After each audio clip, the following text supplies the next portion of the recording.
সোমবারে দিয়েছি তেজপাতা আর জিরা, গোটা জিরা, আর দিয়ে দিয়েছি আলু আর হলুদ লবণ। যখন আলুটা ভাজা হবে তারপর কলার মতো দিয়ে দেবো আদা।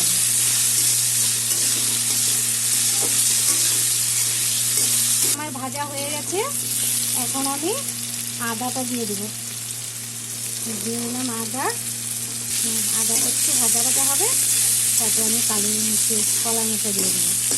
আলু ভাজা হয়ে গেছে, আদাও কষানো হয়ে গেছে, এখন আমি কলার মতো আর কাঁচা লঙ্কা দিয়ে দিলাম। এখানে একটা কলার মতো আছে, তার মধ্যে আমি 8-10টা লঙ্কা দিয়েছি। হাত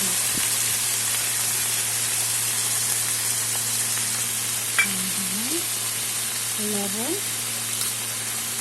দিয়ে দিব, অল্প হলুদ দিয়ে দিলাম। এখন সব একসাথে কষাবো। দিয়ে দেবো 1 চামচ জিরার গুঁড়া। জিরার গুঁড়া। আমার আলু টালু সব সিদ্ধ হয়ে গেছে, এখন দিয়ে দেবো আমি তো আলু মোচে আমার সব সিদ্ধ হয়ে গেছে। এখানে এখন 1 চামচ জিরার গুঁড়া দিয়ে দিলাম। এখন আর 1 চামচ চিনি দিয়ে দিলাম, আর দিয়ে দিলাম একটু দুধ দিয়ে দিলাম।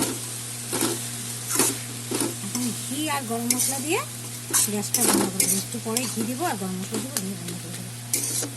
মোচা হয়ে গেছে, এখন ঘি দিয়ে দিলাম আর দিয়ে দেবো শাহি গরম মশলা।